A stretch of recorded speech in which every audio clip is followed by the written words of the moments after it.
of Commissioners Economic Development and Infrastructure Committee is called to order at 9:45 a.m. We appreciate everyone's willingness and patience with us this morning. Let's start with our roll call. Johnson is absent with notice. Piper? I'm here. Markham? Here. Miller? Happy to be here. Rahman? Present. Long? Here. Spiz is absent with notice. Smith Charles? Present. You have a quorum. Thank you. Let us stand for the Pledge of Allegiance led by Commissioner Long. I pledge allegiance to the flag of the United States of America And to the republic for which it stands, one nation, under God, indivisible, with liberty and justice for all. That takes us to item 4 on the agenda, approval of minutes. I'll take a motion to do so. Commissioner Miller and Commissioner Long, thank you. Let us prompt the vote for that. Unless there's any changes.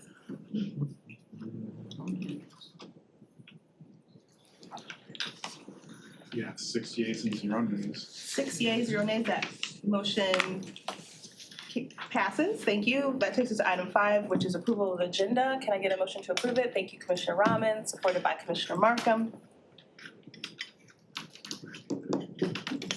And let us prompt the votes.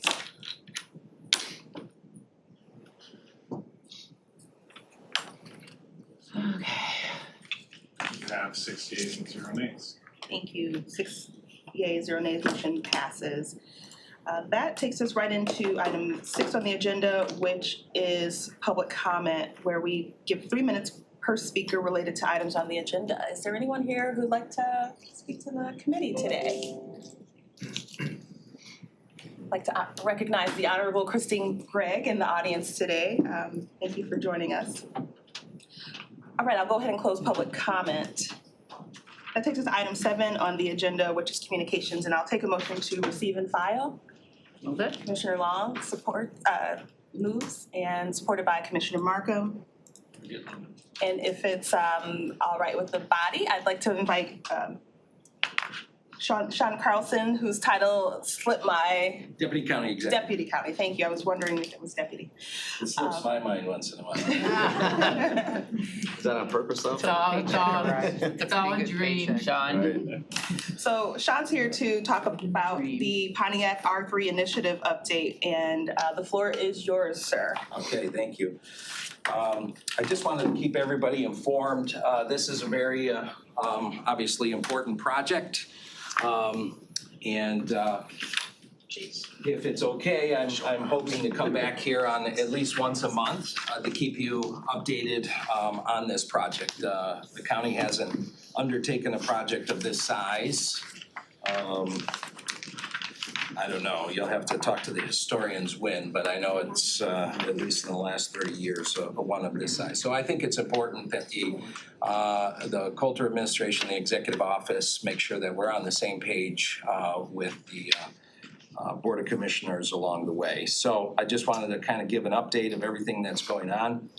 In regards to this project, the project executive will be myself. I'm working closely with the project team, will be our facilities folks, Corp Counsel, purchasing, IT, our chief financial officer, once we find a new chief financial officer, and the Department of Public Communications as well. It's important to know that we formally submitted our request for payment of the $50 million enhancement grant. Senator Moss's team initiated that, and that is the process, and we filled out the requisite paperwork and submitted that. We do not have that money yet, but that was submitted last week on the 3rd of October. I want to also update you that we've been having some construction management and developer meetings. It's very important for us. One way to drive the price tag of government down is to make sure that we've got competitive bids. And we want to make sure that we're out there talking to developers and talking to construction management companies that have expressed an interest and let them know what's going on in the project. What I'd like to share with you just briefly, this is some of the paperwork that I've provided to the construction management folks developers is that first page, and I think you've all seen this first page before. But parcel 7, you can see is in green, which is 51-111, which is Ottawa Tower 1. Parcel 1 is 31 East Judson. That is the building that's been targeted for renovation and is where we intend to put 500+ employees. The big blue swath there is the Phoenix Garage, which we currently manage the lease for. What needs to take place there is the lease has a debt against it by Pontiac. We're encouraging them to fill out for their $5 million so they can discharge that debt. Once that debt is discharged, then there will be a conveyance of that property over to the county. But that is being managed and leased at this point in time. So currently the city of Pontiac owns that parcel? They own the parcel, we own the lease. Okay. And it was like a 99-year lease, so technically, you know, we're responsible for that. But once it's demolished, then that property would revert back to Pontiac. But that's why we went through the whole back and forth with the agreement. So when that all happens, that parcel becomes ours? It becomes ours. Okay. Now, if you remember in that agreement, we talked about north of Auburn Avenue, which is, I think, Orchard Lake Road as well, and east of Saginaw, that we would dedicate a minimum of 2 acres and convey that back to Pontiac. For their citizens and what they decide to do with that, whether it's an amphitheater or whatever that decision is. So I take the developers through this just so that they have an understanding of the property that we're dealing with here. The next page is I also provide them this handout. Anybody who's interested in this project, they have the QR code and can link to the site. And this is where we intend to update not only, yes, where we intend to update folks that are interested in this project. There is, I think on one of my notes here, the citizens of Pontiac should be receiving a postcard from the Department of Public Communications in regards to this project, informing them of the link and of the progress. And if they want any status, this is where they would go for that status. Sean, I'm gonna interrupt you. I'm sorry, just on that parcel piece, that first page, before we get, parcel 1 is where the, you said where the 500 employees will be? Parcel 1, yes. What is that one called again? 31 East Judson. Okay, Or Jets, Ottawa okay. Tower 2. Ottawa Tower 2, okay, thank you, and that's where the employees, okay, thank you. Yep. Thank you. And then the last page, there was a charrettes that was done, a plan that was provided to Pontiac back in 2014. We're looking at that was kind of a blueprint.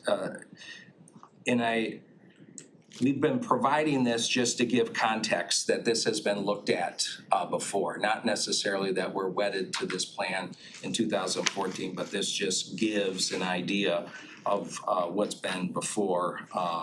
You could see that Phoenix Center is that bubble 1 there, and lot 9 is 2, which is a blighted area. And hopefully the city is working with the owners there to hopefully do something. 4 is relevant to us in the county because we do have 2 parcels that is in that south district, that is parcel 2 and parcel 6. You can see back on the other page. So that's why that is relevant for us.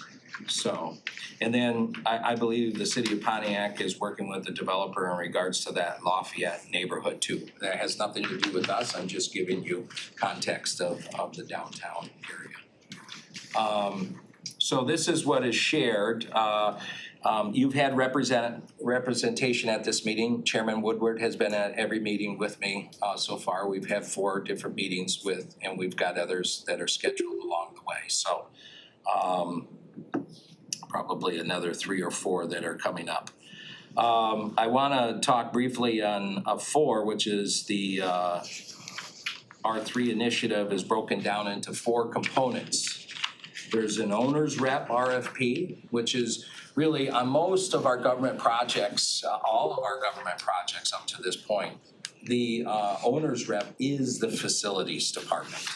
But this is like no other project that we've had in the past. So it is our intention to go out and hire an owner's rep. Now, if they become the owner's rep, whatever company that is, we've got an RFP process, they will be ineligible to go after and be the construction manager or the property development of the parking garage or demolition.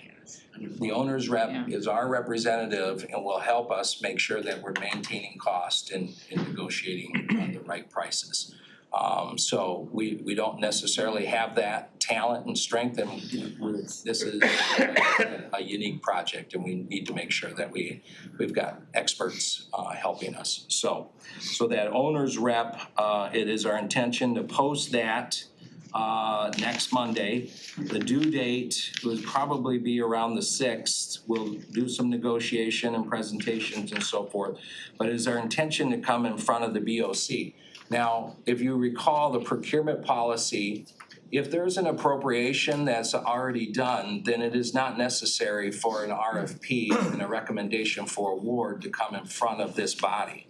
But when an appropriation is not in place and an RFP goes out by the executive branch, then they do need to come back in front of this committee, in front of whatever is the appropriate committee, and ask for approval of not only an appropriation at that point in time, but also approval of the recommendation that is being passed. So that is a nuance, and so we could wait until this 50 million comes in, but our intention is we need to lean in and we need to move. And so it is our desire to get this owner's rep RFP out there, as well as the architect and engineer RFQ, which is a request for qualifications. What's important to denote in the A&E is we will also be looking for the A&Es to submit community engagement contractors, whether they are on their staff or whether this is a separate subcontractor that they work with, and an urban planner as well. This is a huge project. What I've tried to share with the construction managers and the real estate developers is this is not just us building a parking garage and demolishing the Phoenix Center. This is about us creating a catalyst and a spur for economic growth in downtown Pontiac.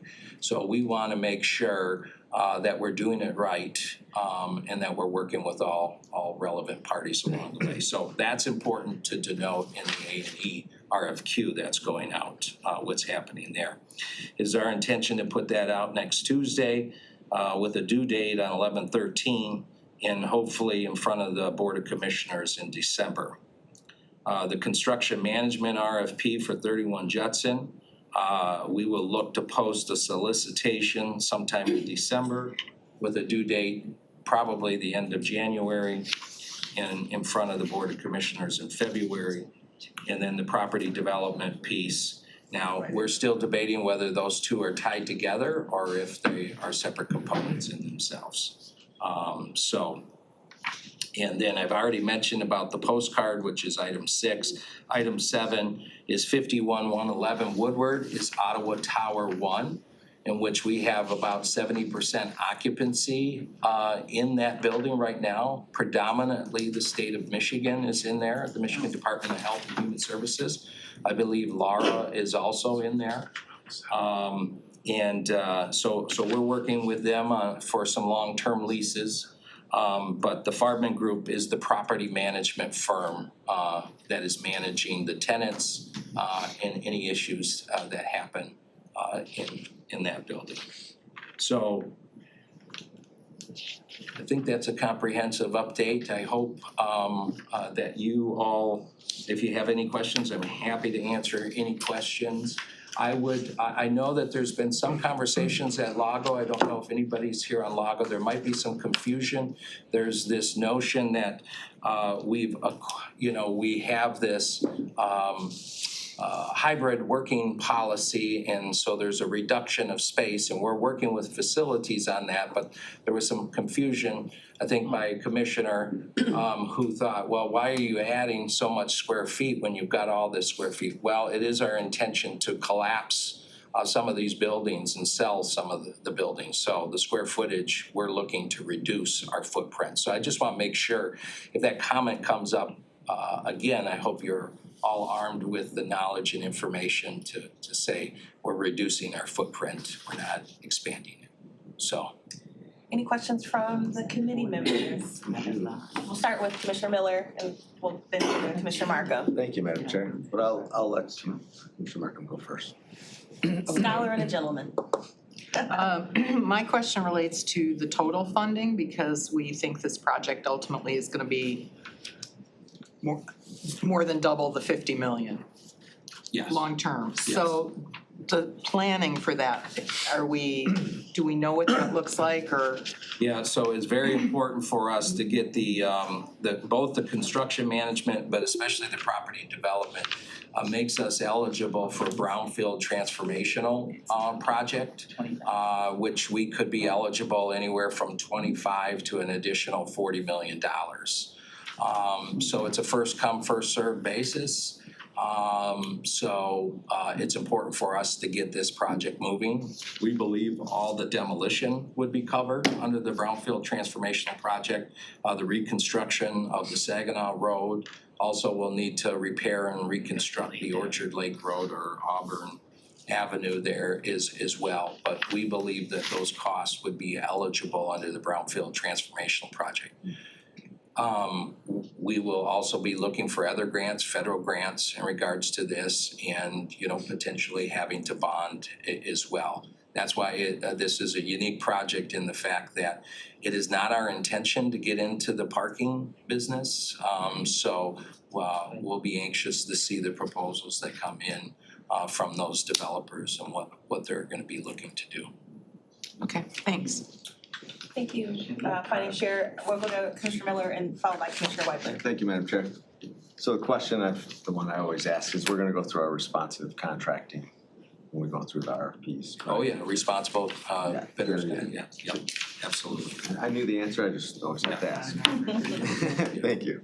Those are the best questions. You know the answer. Commissioner Weidler? On the 50 million, we got the award, now we're just processing the paperwork? Yeah, well, it was in the budget, so October 1 had to hit first before that paperwork could be filled out. Okay. So I believe the Department of Technology Management budget has that request now. And it's an enhancement grant, so I don't know how long it will take to process. Hopefully that will happen soon. And then once that comes, you all will have the opportunity to appropriate those dollars. I mean, it was in the budget that we were awarded it. Now we're filling out the paperwork to get it. Yeah, we filled it out, we're just waiting to get it, yeah. It's not contingent on anything, No. Just the submission of the paperwork. Just the submission of the paperwork. We provided the data. Okay, that's good, I mean, that's. Commissioner Rahman followed by Commissioner Miller. Thank you, Madam Chair. So a couple of quick questions here. You mentioned DHHS and Lara are both in Ottawa Tower 1. What is the long-term plan for them?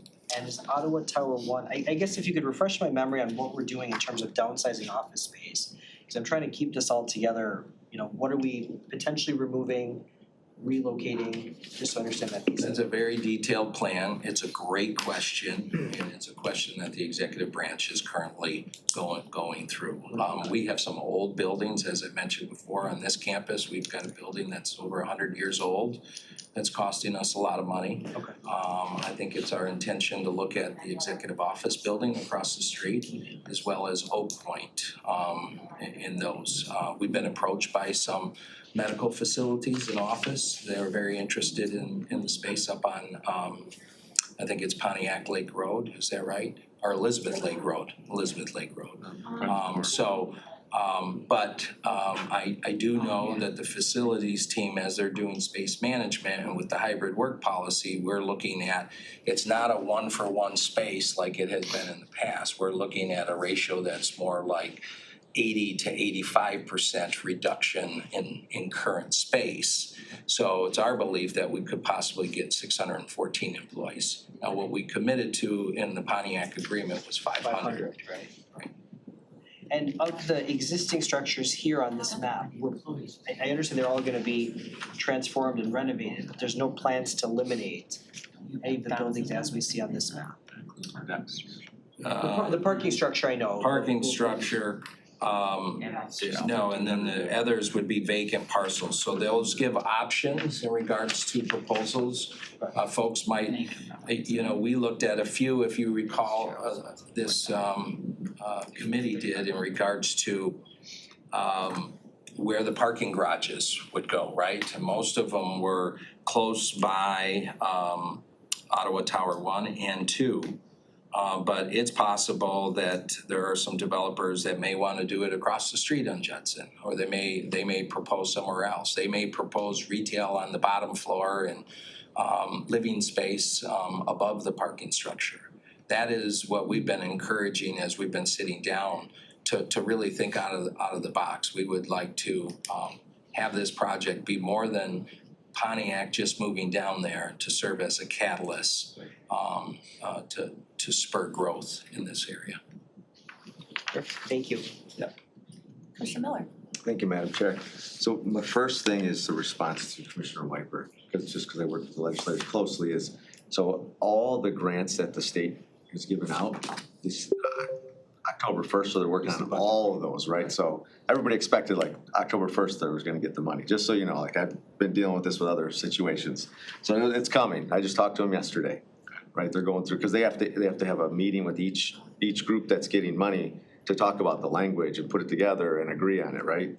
So that was just a response. The second one is, so the buildings that we're looking at potentially vacating, are we also looking at some of our other departments that buildings are like not in good shape to move them to the better buildings to save costs long time, so we're not looking at getting rid of, I'm not saying we're getting rid of it, but the executive office, which is a newer building, we have an older building that's, crumbling, where we'd have to redo that building, we can move somebody to the executive office. I'm just using an example, not saying that's what's gonna happen, Yeah. just an example. Are we looking at those cases too Yeah, to make it's sure? swing space. We're Yeah. trying to minimize as much movement as possible because it Yeah. costs, it'll cost the county every time we do a move. But we do have a little swing space right now in 51-111.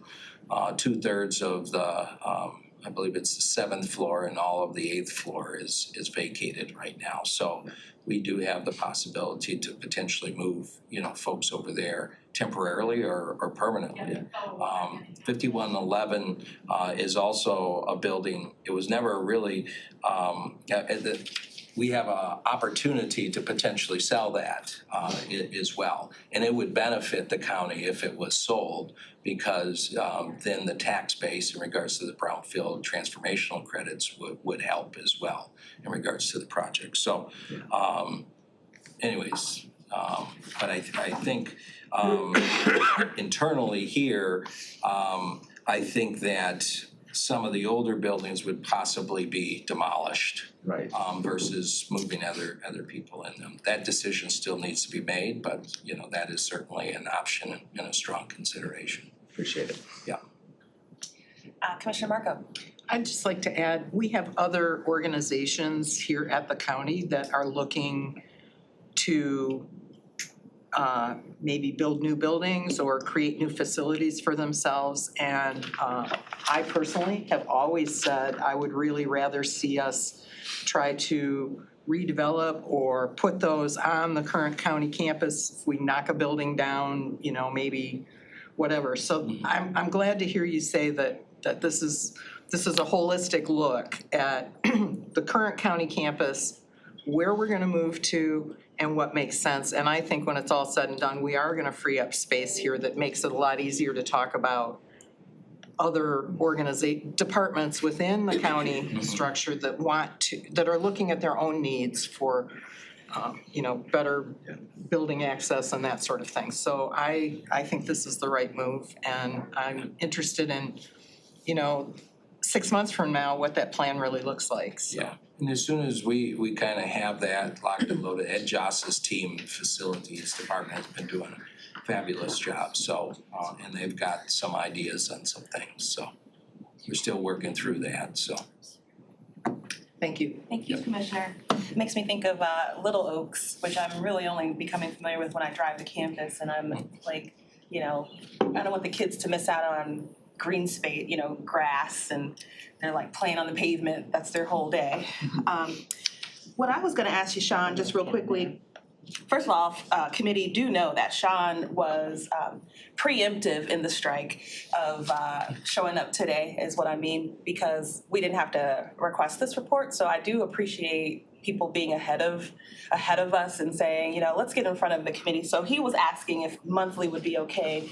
Are you guys okay with monthly? Do you want less frequent, things like that? So we could do about a once a month update.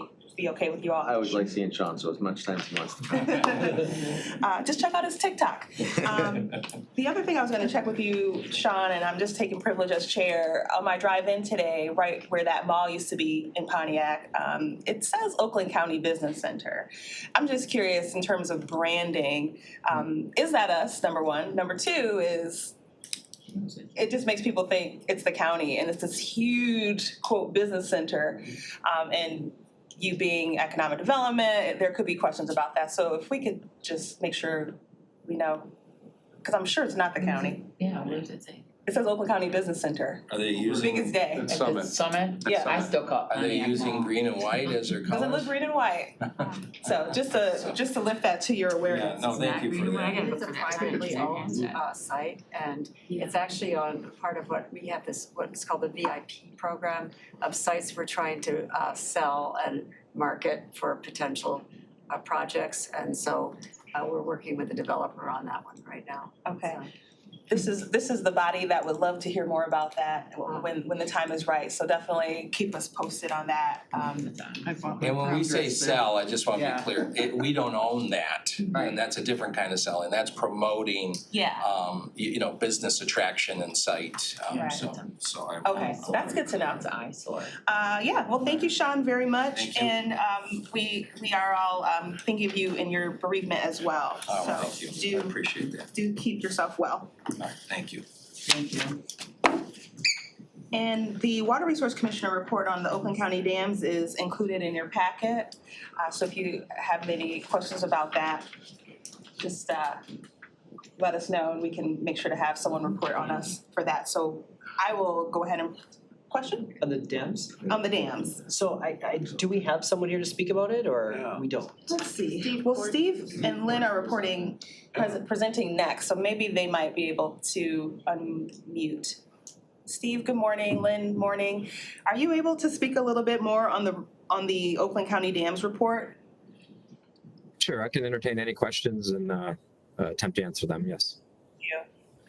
Let's start. So, thank you. So I know this is a communication, just receive and file, but, being new to this, I just want to understand, we're getting a report from 2021, 2022. So I just want to understand, maybe the frequency with which we receive these, when we receive them, why we receive them. Obviously some of the information as I read through here is not reassuring. Right.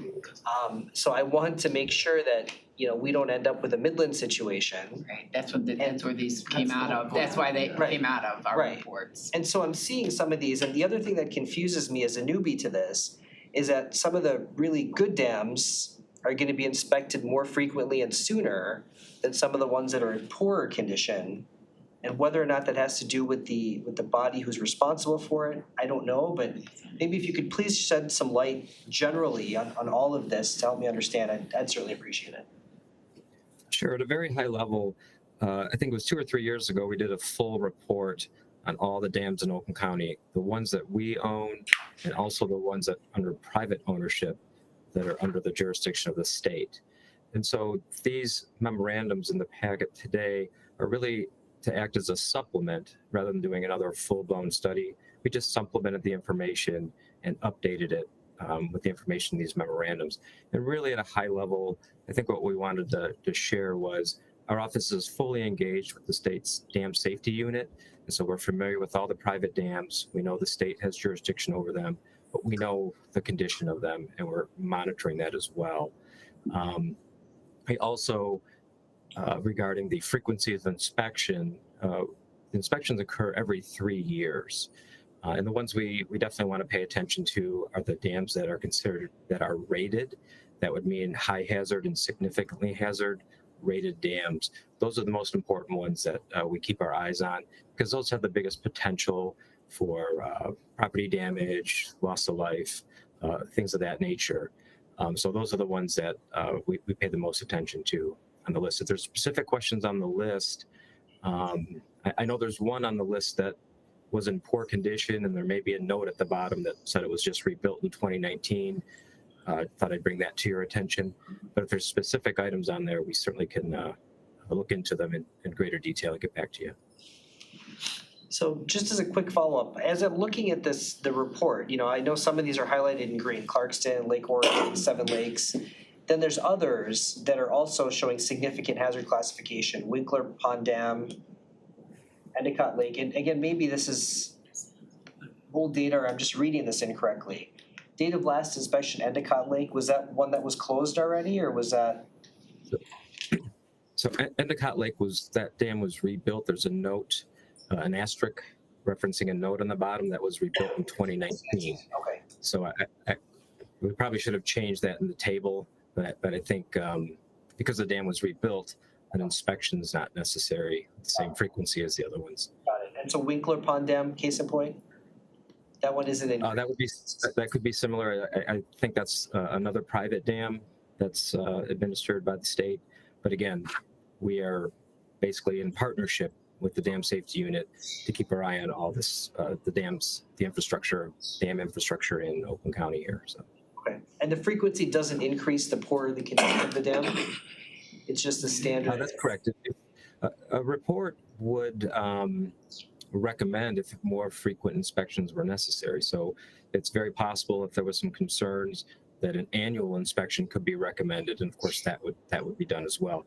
I'm just speaking to state statute requiring a 3-year inspection, but certainly more frequent inspections can be done and are done as warranted. Okay, perfect. Thank you.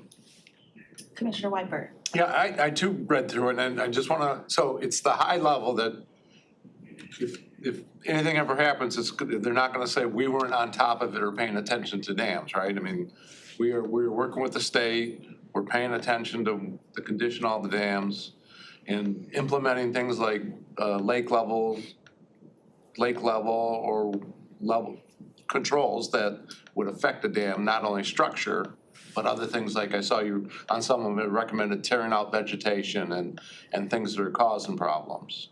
And the staff in some places did not have a water level. And you recommended establish a lake level, which is putting the pressure on the dam or the use of the dam, right? So we're staying on top of all these. That's the point I got from this. Yeah, that's exactly right. This is a supplement to a full-blown study we did. We're in direct coordination with the state. Even though it's under state jurisdiction, we are keeping our eye on everything here in Oakland County as well.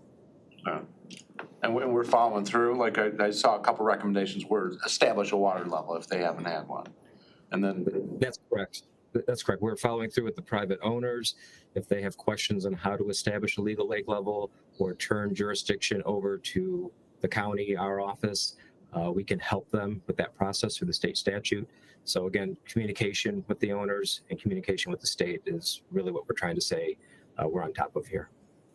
when they're private, can we make them, or does it ever come down to like a condemnation, or does it come down to? I mean, if they're really private. A private entity is running these dams, right? Right. So per the statute, state statute, a petition is required for all the lakefront property owners. And the state statute needs more than 50% of the property owners to petition to have Oakland County basically take over jurisdiction of the dam.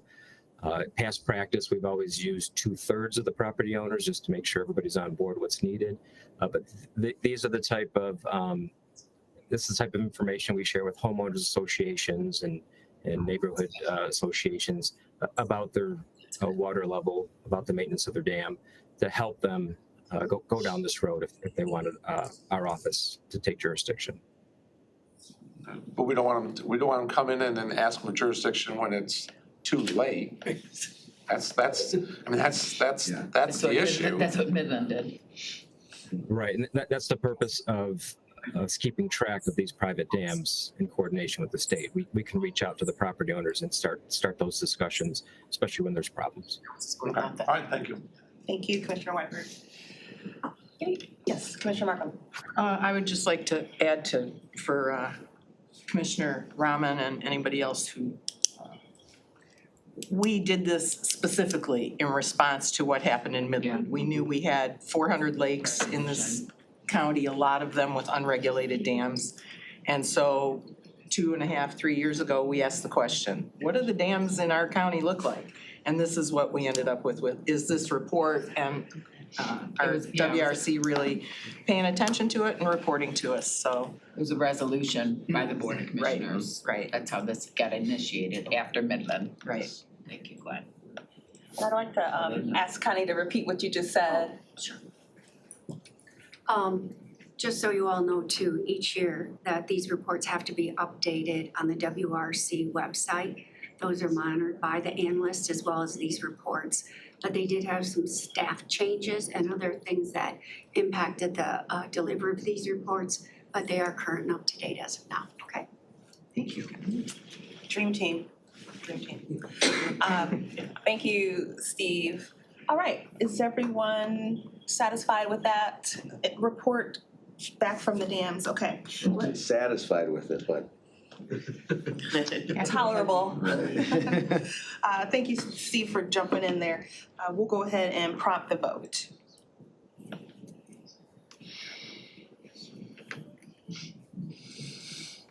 You have 6 yeas and 0 nays. Thank you.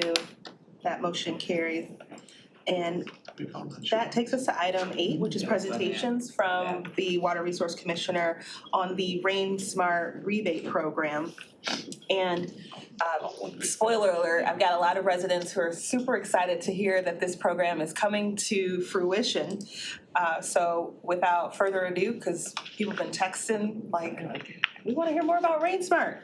So I would love to go ahead and give you the floor, Steve, and welcome again to Lynn. Sure, I'll kick us off. Also attending virtually with me are Lynn Seymour, Chief Engineer with our office, and Stephanie Petrello, she's an Environmental Planner with our office. And we are going to present a new program called Rain Smart Rebates. This is a program in our George Kuhn Drainage District, which is in the southeast part of Oakland County. And basically what this program is all about is reimbursing individual residents, homeowners, for installation of green infrastructure on their property. And a couple key points is that it's fully funded by the Drainage District, this pilot program right now, fully funded by the Drainage District. And we are moving forward with the pilot in coordination with the local communities. And I'm going to turn it over to Lynn and Stephanie. They have a handful of PowerPoint slides and a brief video that will give you all the information you need as we head down with this pilot program. All right, well, thanks, Steve. Steve said, my name's Lynn Seymour, and Stephanie and I have been working with the Drainage Board and our office to really develop this program. As Steve mentioned, the George W. Kuhn District is located in southeast Oakland County, and it's a combined system, so it handles both sanitary and stormwater. So for us, managing some of the stormwater entering the system is very important as we see climate change impacts in the county. Next slide. As Steve mentioned, this is a rebate program targeted at homeowners. The district is over 60% residential. That's the zoning for the majority of the district. And so if we can manage stormwater at the residential level, we have the potential to have a really significant impact in the district. So we will be starting off with a pilot for instituting rebates for rain gardens on residential properties, installing up to 2 rain barrels, and planting up to 2 native trees on their property. And we worked with SEMCOG and our pilot partners to develop a video that kind of gives a nice highlight of the program that we will show next. And then we'll go through the next steps of talking about eligibility, more about the rebates and some of the requirements for the program. So if you want to go to the next slide and start the video.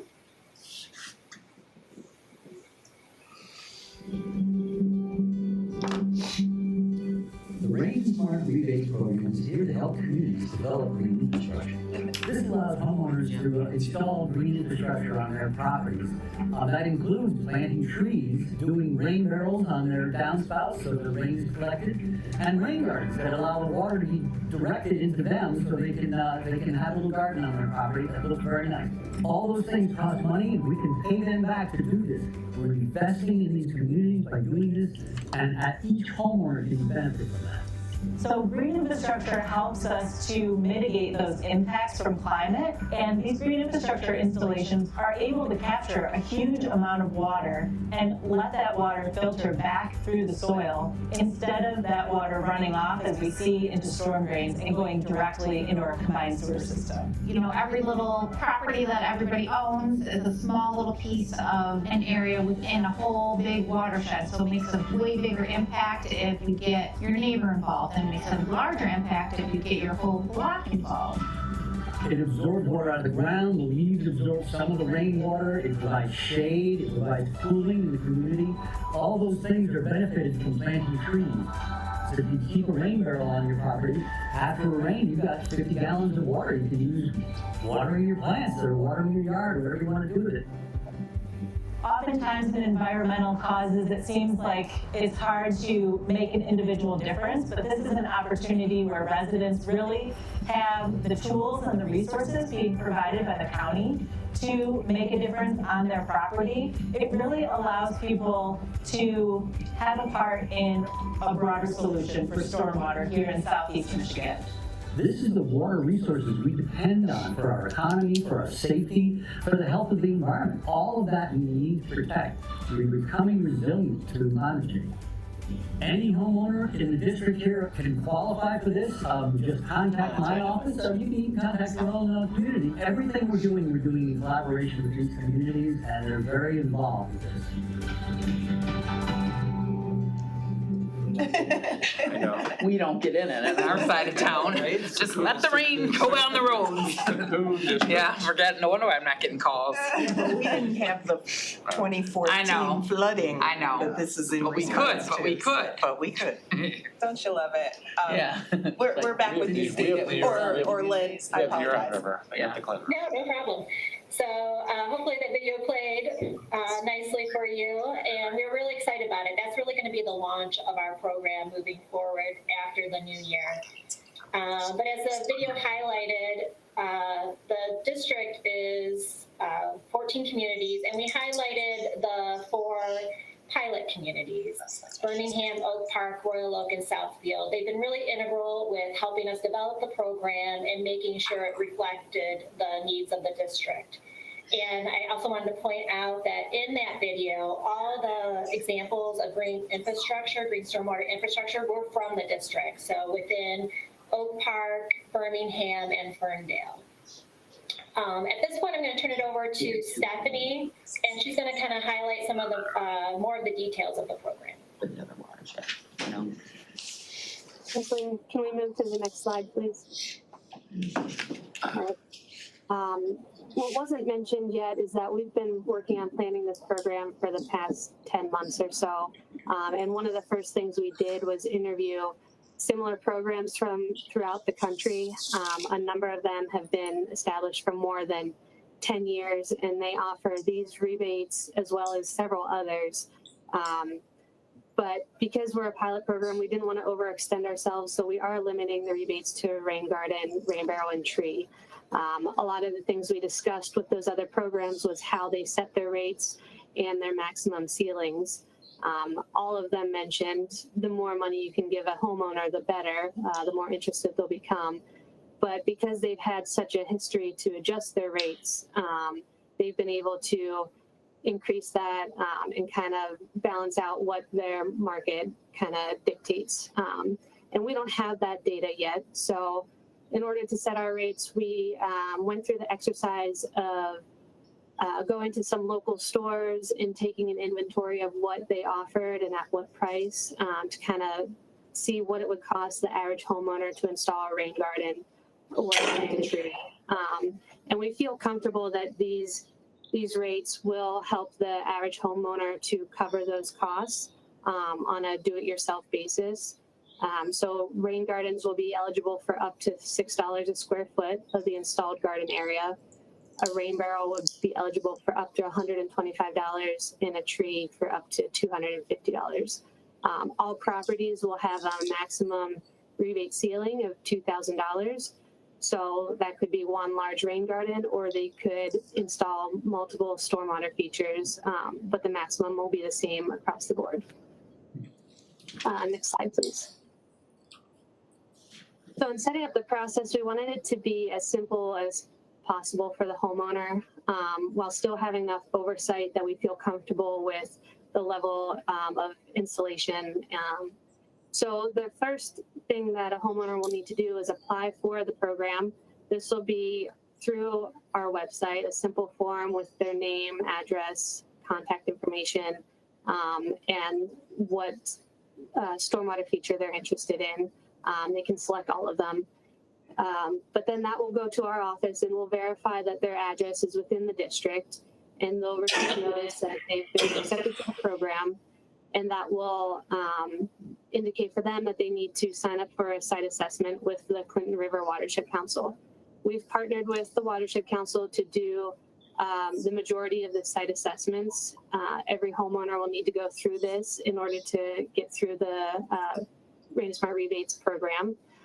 We're asking for a $25 site assessment fee to help instill some level of confidence that these homeowners are truly interested in the program, and try to cut down on the number of no-shows or cancellations. And that fee will go directly to the Watershed Council to help offset some of their costs. The Watershed Council will come out to the homeowner's property, collect some standard data, talk to the homeowner about the different stormwater features, and at the end of that site assessment, the homeowner will know what stormwater features they're eligible for. They will receive a standard report on what was discussed at their site assessment. And then they can start the process of purchasing their equipment or their plants and installing their stormwater feature. Once it's installed, they will submit their rebate request, and this is essentially some information on what was purchased. They will have to upload their receipts and photos to prove that something was installed, and our office will review it and send out their rebate check once it's gone through the review process. So you'll see that step 3, we have an asterisk on the installation part. The program is meant to be homeowner-led and a DIY program, but we realize that that can exclude a subset of our population, either for financial reasons or physical ability. So because this is a pilot program, we can kind of, within the framework, set up an equity-based portion to help those residents who are still interested in being part of the program. So next slide, please. We are developing what we're calling the Rain Smart Rebates Equity Grant. And the goal of this is to remove those barriers for homeowners who can still maintain a GSI project on their property, but may not be able to front the money or physically install a rain garden or plant a tree. So for this, we will work directly with the Watershed Council again. We are setting aside 20% of the rebate budget to help homeowners who need this equity grant. That 20% is coming from the portion of the district that Eagle has qualified as overburdened or significantly overburdened. That doesn't mean if you're in one of those areas you have to use it. It also doesn't mean if you're not in one of those areas you can't use it. It'll essentially be a question on the application that asks if you need additional assistance. And from there, you'll be eligible for the equity grant for as long as those funds are available. The Watershed Council will still do their site assessment, but they'll waive the fee. And then they will also purchase and install the eligible GSI tools for those homeowners. The homeowner must still sign a maintenance agreement, but they will not need to submit any rebate request forms because they have not purchased anything themselves. Essentially, that money goes to the Watershed Council to cover those costs. Next slide, please.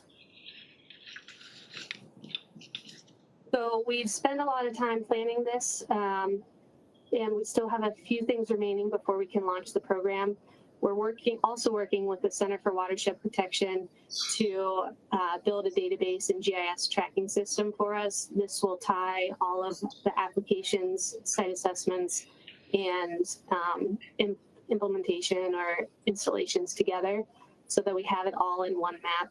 There'll also be public and private facing information that we can share whenever that's available. We're also finalizing our website. We are recording and editing a few additional informational videos like how to install a rain barrel or how to do an infiltration test. We're putting all of our forms and applications on the website as well. So that will all be done by the end of the year. We've asked all the communities in the GWK to help promote this as we slowly roll it out. And then we plan to launch the program officially January 1st of next year. And with that, we'll take any questions. Thank you. I believe it was Jennifer. We have a couple questions ready. Commissioner Weipert, followed by Commissioner Rahman. Thanks for that presentation. This is Phil Weipert. How you doing? Good. So maybe this is for Steve. Steve, where's the money coming from in the drainage district? Because usually the funds within the drainage district are restricted. Right, I believe the same presentation was given to the Drainage Board just a few weeks ago, and there are funds in reserve accounts on behalf of the Drainage District, and so the board authorized funding of this program with those reserve accounts. I appreciate it. And I mean, this is a good thing too. You know, every time whether it's Tri-County Summit or at SEMCOG, I hear from the Macomb folks that we've got to do something with the drain to keep the combined sewers and the overflow from going to Lake St. Clair and the Clinton River watershed. And this is just one good thing that's going to lessen the burden on that drain and reduce the overflow problems and the storm incidents. So I think it's a good program. And maybe we can expand, we're gonna treat this as a pilot program? And if it's well received, keep it going? Yes, that's correct. So as we proceed with the next 2 years and see how the program works, there's the opportunity potentially with the GWK to expand it beyond residential, maybe look at commercial as a rebate opportunity. And our ties with the Clinton River Watershed Council and the other watershed councils is maybe to look, if there's funding available, how do we expand this outside of GWK? Funding, as you know, is always key and needs to be secured before we expand. Thank you. Commissioner Rahman. Thank you. And same comments actually as Commissioner Weipert. I love everything about this program. I think the video was really informative. Kudos to our Commissioner Jim Nash. I think he should get an Oscar for his performance.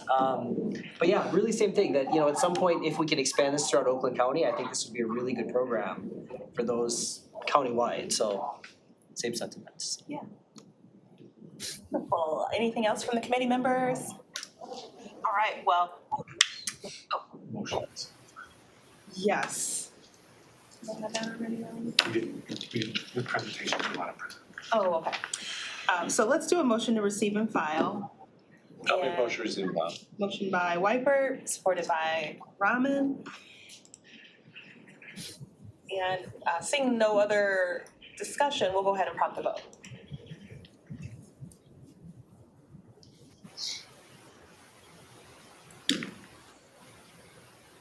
You have 6 yeas and 0 nays.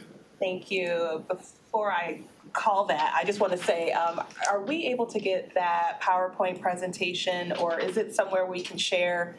It's in the packet. It's in here. Packet. Yeah. Okay, so I can download it then. Probably have. Excellent. Well, thank you all for your presentation. The motion carried, so it passes, and we're looking forward to hearing about all the success. All right, thank you. Thank you. Item number 9 on the agenda is consent. So we have one item under consent agenda. That is the fiscal year 2024 appropriation with the City of Wixom for Tri-Party Road Improvement Program, project number 56001.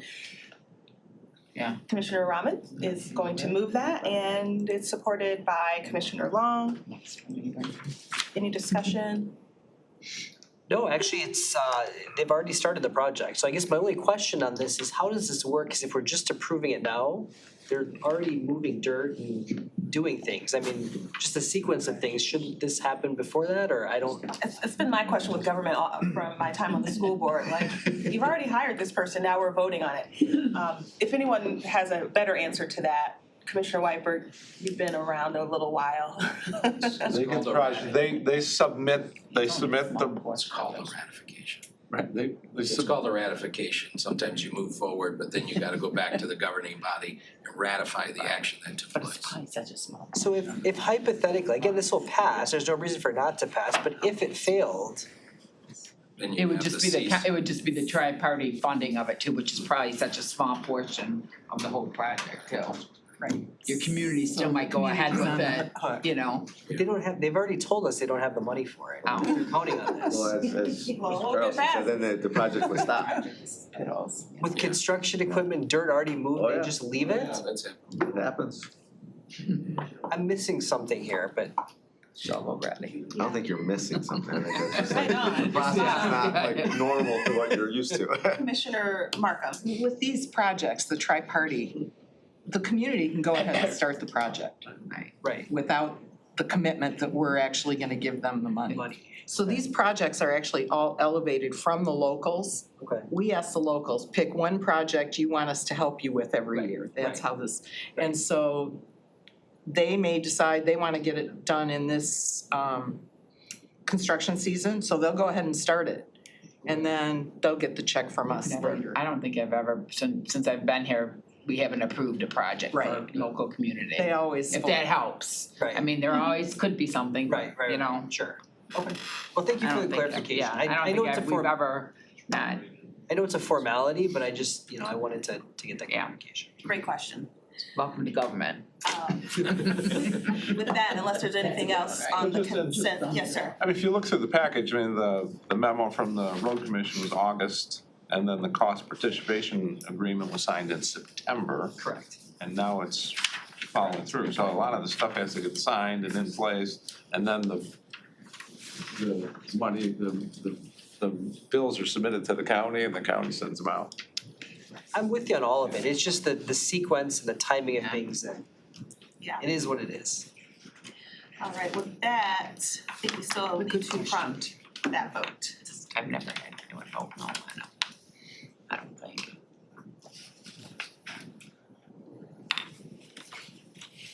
You have 6 yeas and 0 nays. All right, thank you. That motion carries 6-0. So Wixom, checks coming. Awesome. Regular agenda item 10A is the executive's office, county executive appointment of Jean, or is it Jeannie? Jean Dangerfield Broad as Oakland County's Economic Development Director. Can I get a motion to recommend to board? Moved by Miller, supported by Whiteberg. Welcome, and the floor is yours. Yeah, if I could just kick it off, thank you, Madam Chair. I just, on behalf of the county executive, this is an appointed position. Jean has been filling this role. If you remember, our previous economic development director was Ingrid Tai. She left at the conclusion of calendar year 22. And we opened a search for that position. We were not satisfied with the candidates that were provided. I do appreciate Jean because she was planning to retire, and I pulled her back from retirement. I worked with Jean at MEDC, won't find a better person, and thorough. I only have one issue with her, and that's usually during the basketball season because she graduated from Duke University. But other than that, she is a fabulous. Yeah, we won't hold that against her. I like to though. But she comes with full endorsement from the county executive. Jean Brown. Questions? No, we've seen you quite a bit already. How do you wanna do this? No, I'm kidding. We know you're enthusiastic about economic development in I'm the very county, so enthusiastic thank about you. economics, so it's been a real pleasure to work for the last 6 months, and I'm enjoying it so much that I can put off that retirement for. Thank you. Anyone else? No. All right. Well, I'm sure we'll see much more of you as we really dig in as a EDI committee, of course. And, you know, don't be a stranger. You're welcome at any of our meetings. Love to have you here.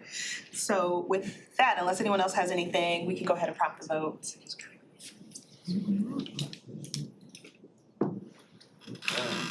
I'm the full board. But now welcome officially. Thank you. Thank you. Yes, that motion Welcome carried. officially. Thank you. Oh, to the board you are, but. Onto the board. No more interim. Right, welcome officially. You this close. Item 10B under the regular agenda is Economic Development Veteran Services Fiscal Year 2024 County Veteran Service Fund Grant Acceptance. We have Mr. Jordan, Carlson, and Wooten. Looks like just Wooten and Carlson. Yeah. Wooten and Jordan. Jordan, thank you. Oh, I'll Moved second. by And a veteran. Wypert, supported by Long. I'll second that. Thank you, gentlemen. We always love to hear from veteran services. So the floor is yours.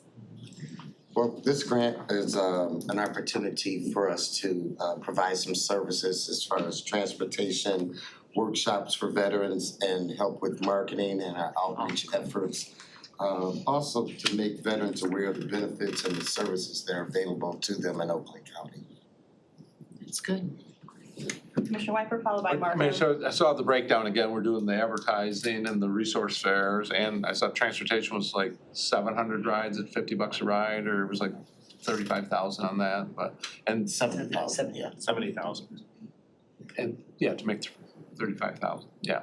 But we're coordinating with our other transportation providers, WODA, NODA, I mean, you're gonna coordinate PEX and. And now that actually is $3, $6 round trip. $3 one way instead of 50 now. But you're coordinating with our, Our transit folks actually did that for us. And last year you guys went to Kalamazoo, I think it was last year or the year before, a big resource fair or a summit on this kind of, that you're bringing some of the information to, or no? No, was that? Not that I'm aware of, no. Okay. We may have other VA places in the other counties seeing what we're doing here because these guys are hitting it out of the park. Right. In regards to. I thought you guys went to a big summit and you were bringing back some ideas, but maybe I'm mistaken. Commissioner Markham, followed by Commissioner Rahman. He asked my question. All right, well, Commissioner Rahman, you're up. Commissioner Wypert keeps stealing my thunder. So I know we voted on something very similar not too long ago, right? I feel like within the last few months maybe, or maybe time is just escaping me. You guys are doing a great job. I'm fully in support of all of this. The one question too that Commissioner Wypert had asked about the $70,000 for enhanced transportation. Can you clarify how that's playing into what's already there? Is this gonna be something different and separate from the NODA, WODA, PEX, or? Basically just for veterans. But it'll also give them transportation to the VA, which we won't have to pay for that because it's in Detroit or Ann Arbor. But they could go anywhere in Oakland County, grocery shopping, church, anywhere. Okay. Yeah, we expanded the program. Last year we were limited by the state in allowing us only to transport veterans from their point of origin to one of our offices, either in Pontiac or Troy. This year, we're able to expand it to include trips to go shopping, go to medical appointments, non-VA medical appointments. So it's greatly expanding that program and making it, veterans are able to use the resource for other appointments and things like that. Thank you. Any questions from other commissioners? All right, we'll go ahead and prompt the vote.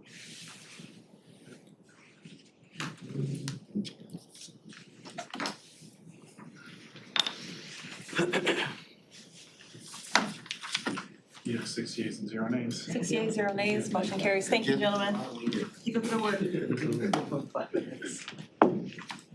All right, next we will open report 10C, which is Economic Development, Aviation and Transportation Grant Acceptance, Rehabilitate Taxiway D and Reconstruct Taxiway Lighting D, and design of PTK, which I used to know what it meant. Okay, thank you. Moved by Long, supported by They have the Viper. pilot in the family, I know all the airports and all the things, PTK, whatever. Field trip. Yeah. Welcome, Ms. Bush. Good morning, thank you. Thank you. Yes, we have a grant acceptance this morning. This is one of our federal grants as a block grant state through Michigan that's awarded through the Michigan Department of Transportation. This is a project designed for our Oakland County International Airport. PTK is our 3-letter identifier, as our original name was Pontiac Airport. This is the rehabilitation of our parallel taxiway. This feeds into all of our T-hangers on the north side of the airport. It includes an upgrade of lighting to the LED program, so that's gonna complete all 4 of our parallel pavements with reconstruction and lighting improvements. This is a 95-5 split of costs. The total project is $580,840, of which 90% will be paid for by the federal grant, 5% by the state, and the remaining will be our local share, $29,042, which is available through the airport funds, which is great. Great. Any questions for Cheryl on this item? This is just for the design phase, so we'll have the construction phase, hopefully coming next year. Okay, thank you for that heads up. All right, let's go ahead and prompt the vote on 10C.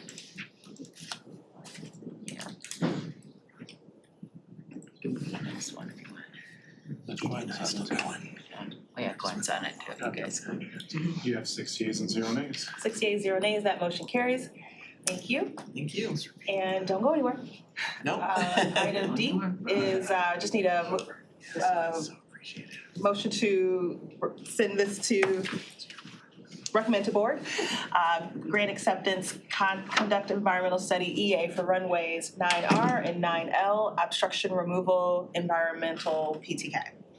Moved by Robin, supported by Markham.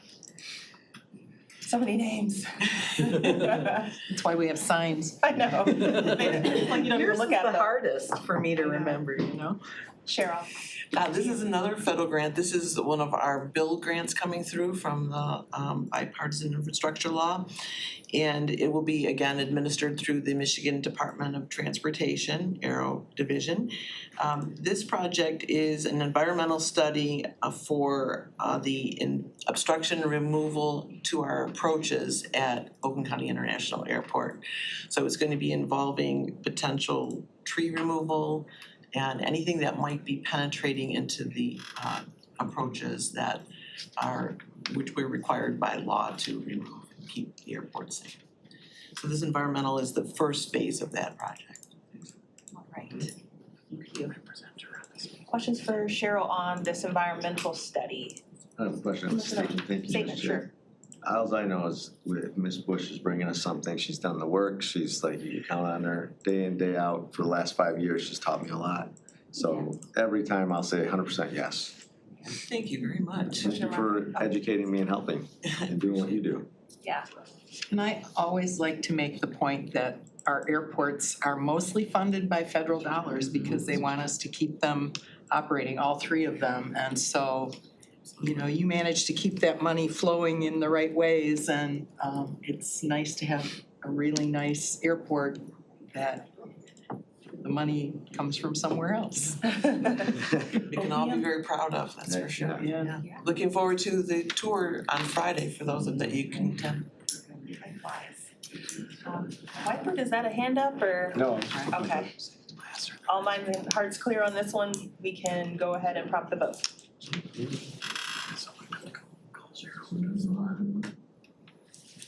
Well, we're meeting at the airport on Friday, right? Yes. At the Pontiac Airport. Correct. 9:30. 9:30. 9:10. 9:10. You have 6 yeas and 0 nays. That motion carries, thank you. Super, thank you so much for your support. Look forward to seeing you on Friday. Thank you. I look forward to it. All right, we made it, folks. What a great meeting. Let's see, we are at the second public comment, if I'm not mistaken. Yes. Is there anyone here that'd like to address the committee? Seeing no one, I will go ahead and close the second public comment. Is there any other business to come before this body? Just have one quick thing, Madam Chair. Thank you. In this time with the stuff that's going on in Israel, I think it's our time as leaders to make sure that we don't, not that we would add to the hate, but we actually help leaders come together in here to help each other, help people here, because what's going on over there can definitely affect over here. We saw that in 9/11. Just want to make sure that we as leaders are a good piece in that and helping and giving positive reinforcement to anybody out there that needs it. Thank you. Thank you. And I would add that everything always seems to meet Michigan right at its front door. You know, we're such a melting pot of humans. Just yesterday, I had to get some work done on my vehicle, and we know the majority of those folks, you know, come from a certain part of the planet, and they're, you know, in my community of Southfield, tons and tons of diversity there. So you're absolutely right, and in the sense of it's not taboo. Like, we should be able to converse regardless of where we stand on the subject. But And not shy away from it. yes, and definitely we're sending just prayers and support for all families impacted by this.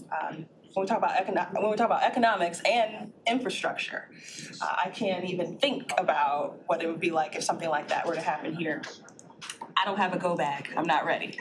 So, needless to say, everyone, be well, be safe, and if there's nothing further, we will go ahead and adjourn this EDI meeting. Thank you. Good meeting. Right on time. Well, sort of. Technically, we're a little further in. What was that? All right. Company's name that did computers.